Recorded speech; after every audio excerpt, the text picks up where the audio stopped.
Qual é a diferença entre religiosidade e espiritualidade? Este é o tema do primeiro áudio deste curso de filosofia ministrado por mim, professor Rogério de Souza. Um dos grandes dilemas que existe no seio da cristandade é justamente este: a diferença entre espiritualidade e religiosidade. Qual é a fronteira entre os dois? Existe alguma intersecção entre religiosidade e espiritualidade? Estão amalgamados? Estão grudados um do outro? Ou podem ser separados? Para explicar isto, nós vamos nos remontar ao final do século I, quando foi escrito o Evangelho de João. O Evangelho de João, comparado com os outros 3 evangelhos, traz uma teologia que está cheia de conceitos filosóficos. Existem muitos conceitos filosóficos no Evangelho de João, a começar pelo capítulo 1, versículo 1.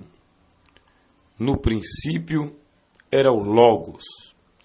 O Logos estava com Deus, e o Logos era Deus. Para quem não conhece, deve saber que o Novo Testamento foi escrito em grego. E os gregos, eles eram os povos da antiguidade que dedicaram-se à filosofia, que dedicaram-se a filosofar. Filosofar sobre tudo.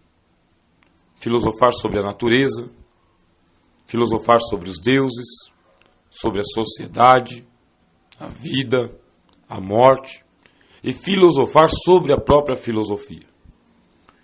Dentre os filósofos gregos, existem alguns que são chamados de pré-socráticos. Pré-socráticos foram aqueles filósofos que começaram a questionar a mitologia grega. Qual seria o sentido dos mitos que eram contados? Assim, surgiram os pré-socráticos, pensadores que filosofaram antes de Sócrates. Dentre esses pré-socráticos, houve um chamado Heráclito. Este Heráclito era um pensador chamado de o obscuro, o homem que falava em frases curtas, e ele não falava para ser entendido por qualquer pessoa. Ele falava entre os dentes, falava em voz baixa, em voz átona. Se alguém quisesse entender o que Heráclito estava ensinando, precisava prestar muita atenção, ser paciente e ter uma memória muito boa. Por isso, ele era chamado de o obscuro. Quando ele falava, parecia que ele estava tomado por um espírito. Não é o caso. É porque ele não queria mesmo ser entendido por qualquer um, somente por aqueles que se esforçassem para entender da forma como ele havia entendido. Já no tempo de Heráclito, havia o conceito de logos dentro da sociedade grega, dentro da cultura grega, dentro da religiosidade grega. Mas é em Heráclito que a palavra logos vai ter um aprofundamento. Ele vai se acercar do conceito. E quando ele se acerca, ele entende o que muitos não tinham entendido antes dele, que não tinham escrito antes dele. Heráclito tem um conceito que em português nós pronunciamos assim: panta rei. Tudo flui. Nada permanece. Nada é do jeito que é para sempre. É como se dissesse: não existe o para sempre. Porque se eu disser o para sempre, eu estou negando a própria essência do cosmos, do mundo, do universo, da vida. Tudo flui. Pantarrei. Acontece que as coisas que estão fluindo, estão acontecendo, elas passam por dois momentos obscuros.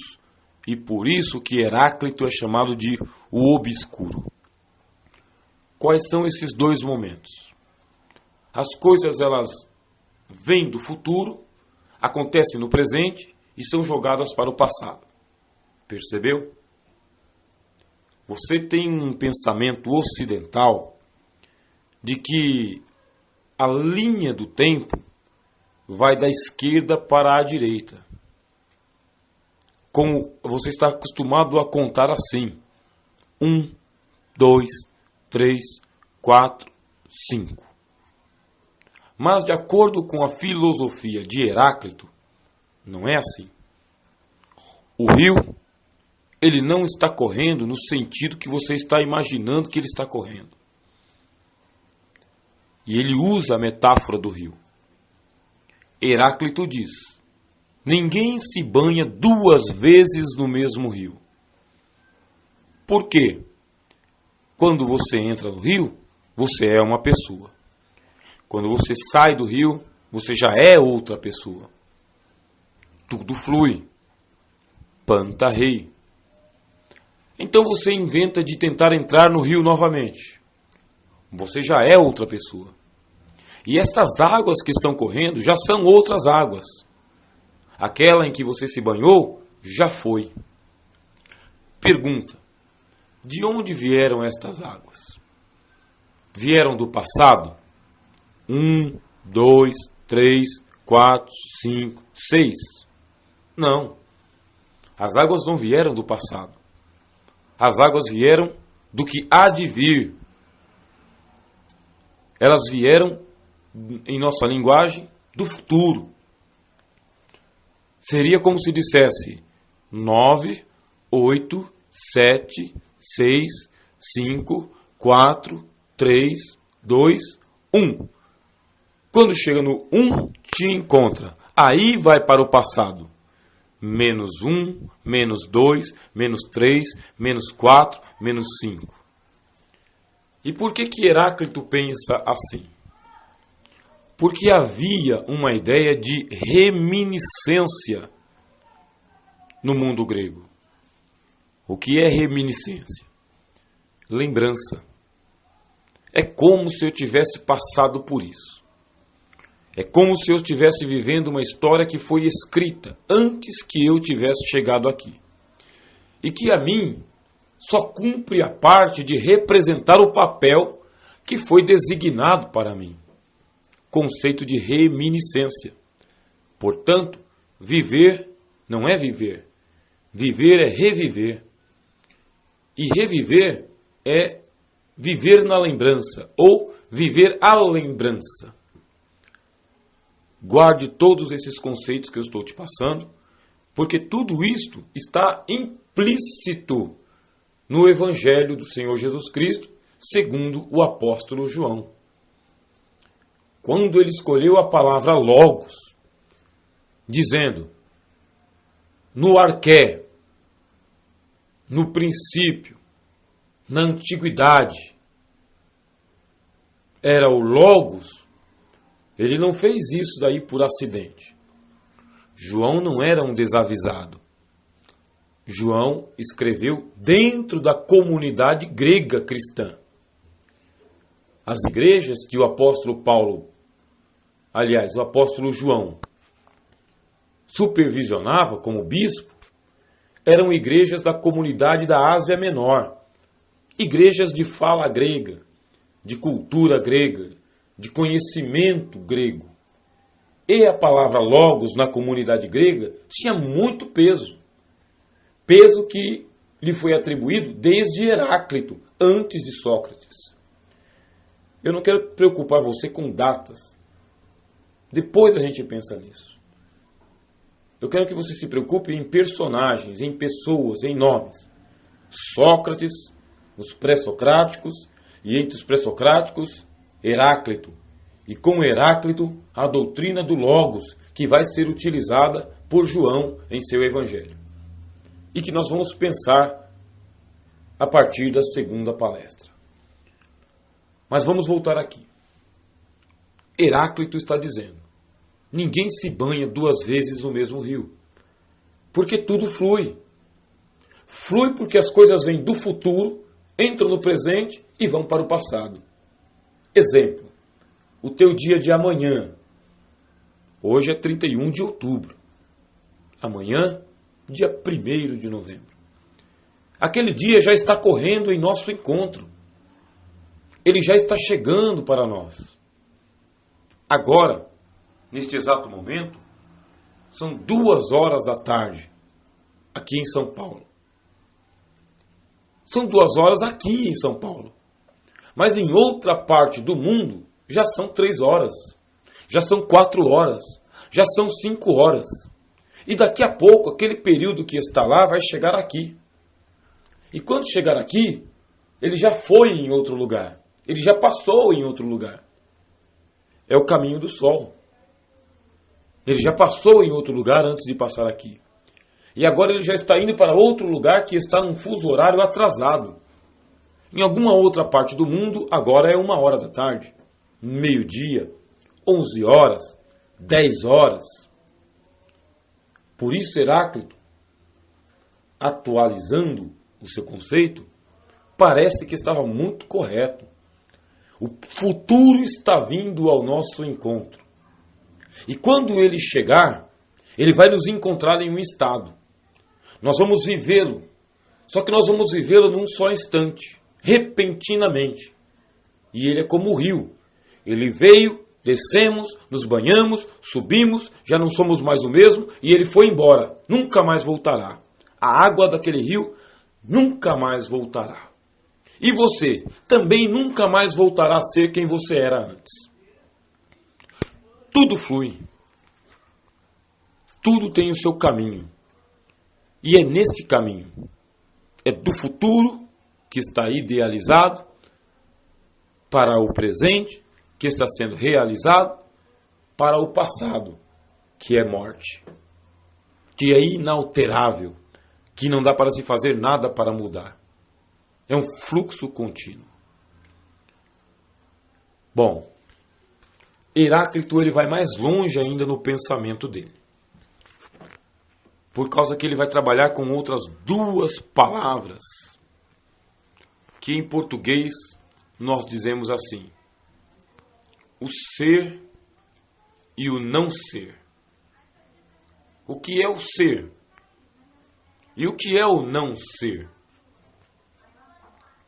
Ele responde: o ser é aquilo que é, enquanto é. E o não ser? O não ser é aquilo que não é, enquanto não é. Ele não está dizendo que o não ser não existe.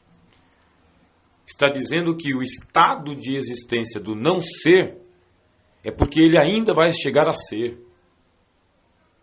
Exemplo: você vai escovar o seu dente. E para escovar o seu dente, você precisa de um creme dental e de uma escova também. Enquanto você não fizer a escovação, a ideia está no não ser. Você não escovou ainda. Seus dentes não estão limpos ainda. Existe a possibilidade de que você venha escovar os seus dentes. Em que hora? Em que momento?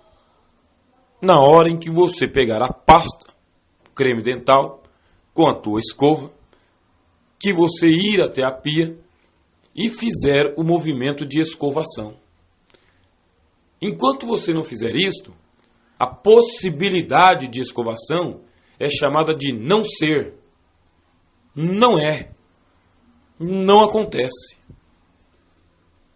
Supondo que você tivesse o hábito de escovar o dente 3 vezes ao dia. E por alguma eventualidade você escova apenas 2 vezes. Heráclito diz: essas 3 possibilidades ainda estão no futuro. Portanto, lá no futuro, elas não são. Elas não são. Mas já existem em ideia. Já existem em possibilidade. Mas vai chegando um momento em que você vai escovar o dente. Agora sim, saiu do estado do não ser para o estado do ser. O ser é aquilo que é enquanto é. E por que é enquanto é? Porque você não vive para escovar os dentes. Você não tem a profissão existencial de escovador de dentes eterno. De dia, de tarde, de noite. 1, 2, 3, 4, 5, 6, 7, 8, 9, 10, 11 horas do dia. O tempo inteiro. Você não nasceu para isto. Por isto que escovar o dente é o ser enquanto ser. Enquanto o processo está acontecendo. Assim que você terminar a sua escovação, o não ser que veio do futuro, que era uma possibilidade, e que você, no ato da escovação, transformou em ser, quando você terminar o ato, ele vai para o passado, volta para o não ser. Ele não é mais. Deixou de ser. Qual é a diferença entre o não ser do futuro e o não ser do passado? A diferença é que o não ser do futuro é uma ideia, uma possibilidade. E o não ser do passado, ele é uma realização em estado perfeito e inalterável. Não dá para mudar mais. E que só existe na memória. Aqui começa a nossa complicação um pouquinho mais. A aula de número 1 de filosofia cristã. Para chegarmos no Logos. Olha, eu estou entre o não ser, que é aquilo que eu não sei que vai me acontecer lá no futuro, e estou entre o outro não ser, aquilo que eu já fiz e que é inalterável, passou para o estado de eternidade. Não dá para ser mudado mais, não dá para ser vivido novamente, nem refeito. Porque já está em estado de perfeição. Tudo aquilo que você fez é inalterável. Está perfeito. Ah, mas eu acho que perfeito é aquilo que não está faltando nada. Dentro da filosofia, perfeição não é aquilo que não está faltando nada. Dentro da filosofia, perfeição é aquilo que não pode ser alterado. Aquilo que não pode ser mudado. Não dá para se acrescentar e nem tirar. Já está feito. Está completo. Está pleno. Você está entendendo? E ainda não chegamos no conceito do Logos. Porque esses pensamentos que eu estou te passando, eles são bases para poder chegar ao Logos. Heráclito não chegou nele ainda, mas vai chegar. Heráclito chegou nesse ponto. Tudo flui. Nada é permanente. As coisas, elas vão acontecer e quando elas acontecem, elas modificam tudo que está à sua volta. Elas vêm como um rio. Mas elas não vêm como um rio na ordem 1, 2, 3. Vêm como anti-ordem. 3, 2, 1. Acontece. Menos 1, menos 2, menos 3. Vem do futuro, chega no presente, vai para o passado. Vem do futuro, muda o presente e permanece eterno. Eternidade para o passado. Abertura para o futuro. Muito obscurantismo. Vem do não ser, a coisa que só existe na ideia, entra para o ser, é realizado, volta para o não ser, só que não existe só na ideia, agora existe na memória. Por quê? Uma coisa é estar na ideia, outra coisa é estar na memória. Se está na ideia, é uma possibilidade, pode acontecer. Mas se está na memória, está em estado perfeito, é eternidade, não dá para mudar mais. E isso é espantoso, porque aí eu me torno uma pessoa meticulosa. Eu preciso medir o que eu estou fazendo, já que não dá para alterar mais. E tenho que me precaver para saber se eu vou ou não entrar nesse rio. Porque se eu entrar nesse rio, eu vou mudar. Eu vou mudar porque quando eu entrar eu serei uma pessoa. Quando eu sair, eu serei outra pessoa. Exemplo. Um jovem se relaciona com uma jovem. Antes de entrar no relacionamento do rapaz e da moça, o rapaz ele era um.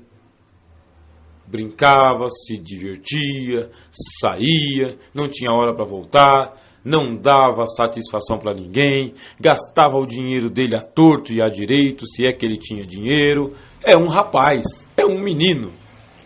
Entra num relacionamento com uma moça. Já muda. Muda por causa que ele continua extrovertido, mas nem tanto assim. Continua saindo, mas nem com todo mundo. Não dá satisfação, mas para a namorada sim. O relacionamento com esta moça o está mudando. E de igual forma, o relacionamento com esse rapaz o está mudando. Ficam os dois juntos pelo período de aproximadamente 6 meses. Em 6 meses o comportamento muda. Em 6 meses o pensamento muda. As sensações mudam. Está amadurecendo. Está se tornando outra pessoa. Tudo flui. Termina o relacionamento. 6 meses depois, não deu certo. Já beijaram, já se abraçaram, já se amassaram, já se gostaram, já brigaram, já discutiram, já reataram, planejaram e replanejaram, foram a alguns lugares, deixaram de ir a outros lugares. Pergunta-se, o jovem que está terminando o relacionamento agora, que voltará para a pescaria no Mar Alto, com muitas outras moças para ele namorar, é o mesmo? A moça será a mesma? Não. As decepções e as frustrações, as expectativas, tudo isso fez com que a pessoa mudasse, alterasse. Essa é a parte da filosofia. É entender este processo de mudança. Havia possibilidade lá no futuro de eles desatarem em 6 meses? Sim. Eles sabiam? Não. Entraram no rio? Entraram. Saíram da mesma forma? Não. Por isso eu tenho que saber, naquilo que eu estou entrando, eu tenho consciência de que isso que eu estou entrando vai me mudar, vai me alterar, vai me fazer ser uma pessoa diferente. Outro exemplo, o próprio curso de filosofia cristã. Hoje, você pensa de uma forma. Existem alguns conhecimentos que estão na sua base de religião cristã que são apenas conceitos religiosos. São dogmas imexíveis, inalteráveis. E que você se agarrou nesse dogma com tanta força que você acredita que ele é a tua salvação. Mas você não sabe que a palavra dogma vem de doquem. E doquem dá origem à palavra doxa. E doxa significa opinião. Aquilo que para você é dogma é uma opinião. É um ponto de partida. É doxa. Não está experimentado ainda. Aí você entrou no curso de filosofia cristã, com o dogma da tua religião, que foi ensinado para você. Você acredita que se você levar esse curso de filosofia para frente, você vai continuar pensando da mesma forma? Crendo da mesma forma? Agindo da mesma forma? O nosso objetivo neste curso é trabalharmos a alteridade entre religiosidade e espiritualidade. Espiritualidade é muito mais transcendente do que a religiosidade. Você vai chegar num estado de pensamento, de maturidade intelectual e de conhecimento, que uma hora dessa você vai ter que tocar no dogma, naquilo que te traz certeza de salvação. Mas para isso você vai ter que ter maturidade. O curso de filosofia cristã vai mudar você. O problema é que ele vai mudar você dentro de uma estrutura religiosa, dentro de um sistema religioso, convivendo com outras pessoas religiosas também. E aí vamos perguntar, você está disposto a entrar no rio de Heráclito, onde tudo flui? Onde as coisas vêm do futuro, te jogam no presente e são empurradas para o passado? Uma coisa que é só uma ideia, mas quando você pratica aquela ideia, ela se torna eterna e não tem como mudar mais? Já está feito? Tem muitos rios que a gente prefere não entrar, porque formam correntezas. E a filosofia cristã ela vai fazer isso. Não, eu não quero. Se não quer, muito bom, seja bem-vindo. Foi uma satisfação te conhecer. A amizade continua mesmo, mas o rio tem que fluir. Porque nós nem entramos ainda em João capítulo 1, versículo 1.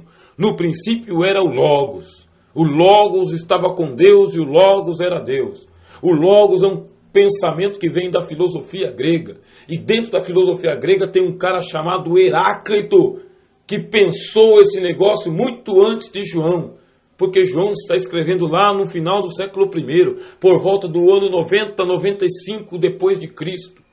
E Heráclito ele está aqui 500 ou 550 anos antes de João. É um rio que se transformou numa correnteza. Se você entrar, vai te mudar, vai te alterar.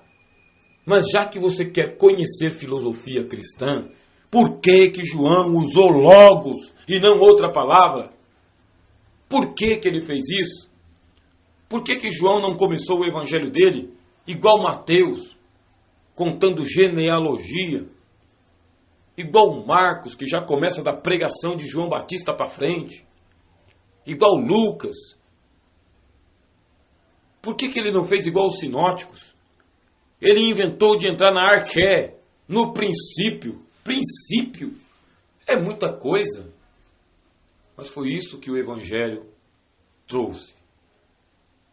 Porque existem níveis de conhecimento. E o nível de conhecimento da filosofia cristã acaba mexendo com o teu dogma. Você diz que é ortodoxo.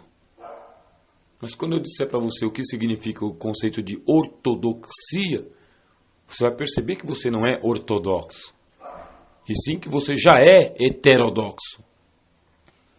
E que é impossível ser ortodoxo. Não dá para ser ortodoxo. Só existe um nível de existência possível para quem pensa as doutrinas cristãs, a revelação cristã, a espiritualidade cristã. Somente existe o nível da heterodoxia, que é um leque muito amplo. Não é a base do leque. Não é o parafuso que segura o leque. É a abertura do leque. Isso é heterodoxia. Heráclito mexeu com todo o balanço que existe na filosofia, ao dizer que o futuro está vindo ao nosso encontro e que ele vem como um rio, mas não vai pensando que é riacho. É rio caudaloso, sabe? É rio que vem trazendo correnteza. É rio no qual você entra e o rio ele te transforma. Te transforma porque ele vem trazendo águas profundas. E quando você entra nas águas profundas, você é levado por essas águas. Você entra no ponto A, mas você sai no ponto B. Da mesma forma quando você está lá na praia. Você vai para a praia, entra no ponto A, se banha, nada, brinca. E quando você olha para o seu referencial, que é onde estavam as pessoas com quem você está na praia, que é o prédio que você marcou, que é ali que você entrou, quando você olha, você já está lá na frente. 500 metros, 600 metros, longe do seu ponto de referência. E por que é assim? Por que este rio caudaloso do conhecimento filosófico é assim? É assim porque a vida é assim. A vida te empurra. Não tem como você ficar parado. Ela te muda. Embora você ache que é a mesma pessoa, você já não é mais a mesma pessoa. Você já está crescido. Você já é adulto. Você já tomou muitas atitudes. Atitudes que te trouxeram benefício e outras que te trouxeram prejuízo. A vida é assim. E a base da filosofia é a vida. É eu entender este fenômeno humano de vida. É saber por que eu estou aqui, por que eu sou do jeito que eu sou. E se tem jeito de ser de outra maneira, e da onde que vêm os arquétipos para que eu seja de outra maneira. É você saber que os seus próximos anos de vida já estão vindo ao seu encontro. Que estão lá na frente, mas estão vindo ao seu encontro.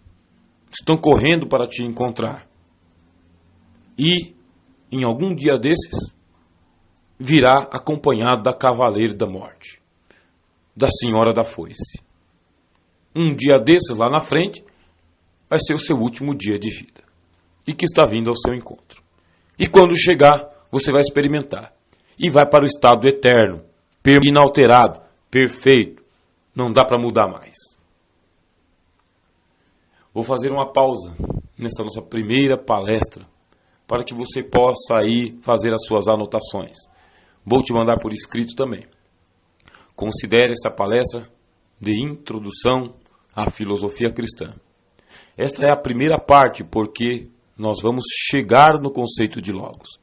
Só que eu não quero que você se disperse, por isso que Eirene, a paz esteja com você.